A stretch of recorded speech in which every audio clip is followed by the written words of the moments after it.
Kompara iriya ekipe twakinye ukarabana Viriko na Singida nibaza ko boto batandukanye karekare ushobora kuvuga ko n'iriya ekipe biri hejuru yabo kwicizere gihari nuko twebwe tuzogerageza gukina ibyacu dusanzwe dukina ntabwo tuzoza gukina ibintu bitandukanye byo twari dusanzwe dukina tuyexprime comme d'habitude ndizera ndafite ikizere yuko dushobora kutwara neza imbere ya Singida. Nibaza ko Primus League ndushobora kuyiheba ko Primus League nibaza ko no mu byadufashije irimo kuko uravye ingene twagiye tumaze gukina ziriya match zine tukazitwaramo neza contrairement n'umu adversaire twahuye wewe batari bwatangura champion wabo neza ko byadufashije n'ubu rero match za Primus League tuzozikina turonda kuzitwaramo neza nk'abari ko barakora préparation ya competition kuko ntidushobora kubisepara kare préparation spécifique ya match ya competition izo mu mwanya muto muga mwanya mukuru nibaza ko umuntu azoba ari concentré na ligue. Cyatugoye nuko muri match are premier mi-temps arabonetse kama akantu k'agafatigue ku bajore bacu bijyo bituma mu gice cya mbere dushobora kwitwara neza mugabo deuxième mi-temps dupa kuvenya gukosora tugasubira mu byacu tugakina notre tour de jeu babona ko bari exprimer bari à l'aise nibaza ko confiance twaganyije muri deuxième mi-temps muri match ale ariyo wabaye urufatiro muri match retour kuko match retour nibaza ko mwabonye ko tabwo bwari burimo baje exprimer convenablement ko asanzwe bi exprimer ngaha muri championnat nibaza confiance rero twakuye ngaha ya deuxième mi-temps niyo yadufashije cyane hariya ikindi nuko nta complexe twigeze tugira ngo tugire complexe d'infériorité ngo tugire tendance yo kugomba kuzibira avantage kuzibira gukinira tuzibira avantage twabonye ngaha murabona ko twakinye umukino wuguruye twakinye umukino nkuko dusanzwe dukina maze mu adversaire we yari yiteze ko tugena dusa n'abagomba kuzibira aza gusanga ari atari ko bimeze cyo gutuma yabaye nka surprise kuri we mvuze ko izotworohera no banihenze cyane kuko nta match isa n'iyindi ico tuzokora tuzogereza gukora préparation spécifique kuri bike tuzoshobora kubona hama ibindi biba bisigaye ni adaptation akoko ya match kuko n'abantu dusabe tuziranye cyane ubu basikari n'abajanje begereze nk'ama equipe ari muri competition nibwo byo kurondera ama video yabo burya ntibayabona no ku mapage yabo ntibayashirako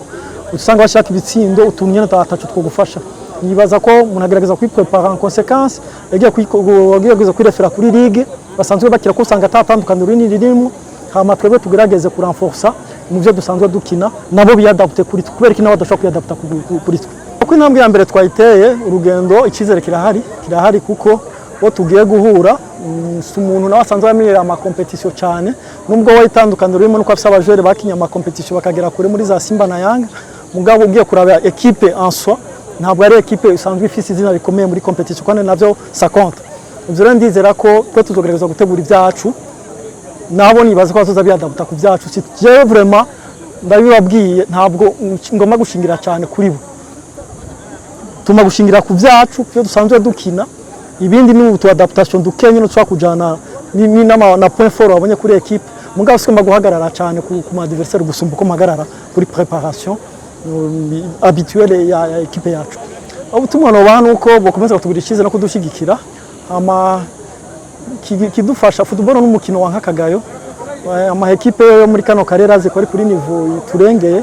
ivyo rero baje bakugaya ubwabo hari cyo bamaze gutakaza kuva bagishira muri boko woroshe hari cyo bamaze gutakaza twe turafite considération nka equipe nkuru nka equipe yitwaye neza igisigaye twe tuzogera kwitanga n'ingufu zacu n'ubushobozi bwacu bwose tureko dushobora kwitwara neza kino tuzokina na Aigle nibaza ko gouvernement dushikanye buruhe kuko urugendo ntigwageze ko twari twaruteguye habarayimwe ama contre-temps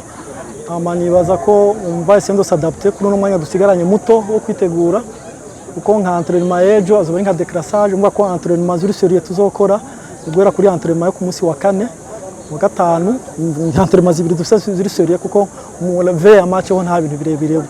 tu travailles sur la tactique Aigle ni equipe twubaha ni equipe match yacu bikomeye nabo ndazi ko batwubaha nkuko tububa kandi nibaza ko ari test nziza kuri twese izoshobora kudufasha no kuguma muri esprit de competition kuko Aigle iri ku nabirabyinye nibezo biri ku rwezo gwita so munaba nibaza ko umujore muri kino gihe ameze neza contrairement na saison passée nibaza rero ko kubahamagurwa muri equipe nationale ubu arabimerita ni par mérite nta favoritisme irimo amigisigaye nawe nuko agerageza kuyadapta yagiye kuko azohasanga aginje mu kibuga cy'abakuru biwe agerageze kuyadapta mugabo j'ai confiance en lui kuko n'umwana afise 100 fois mu jeune afise 100 fois ubona ko kwiexprima no gutinya adversaire kwa Edison nta kibanza cyo byaduhaye ni kimwe twa duhaguruka ngaha bivanye na experience mbe twari dufitiye mu bihugu by'abarabu surtout sur l'arbitrage twagiye turi prudent cyane tuzi ko ari match za kubiri dur nga premier mi-temps dusa n'ababaye soulagé muri deuxième mi-temps rero ça m'a choqué numvise abaje ko baravuga ngo wahabyaheze ngo bibasaba ko atsinda ibitsindo bine waba nta bitsindo bine kubusa ufata utsinda muri deuxième mi-temps pour dire ko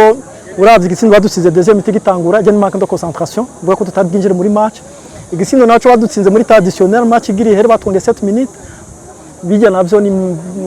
ni celebration ya qualification yari yatanguye mugabo hakuru ya match ico rero nibaza ko ari kintu zobanda dutegura umuntu agerageza kubumvisha ko kubona victoire hanze ni honneur kuri equipe ni honneur ku gihugu kandi on doit viser la victoire ntabwo twagiye gukinira match nul ni victoire ça compte beaucoup uko ni gushikana kuri nani nuvuga ko tabirebere twabuze muri make nico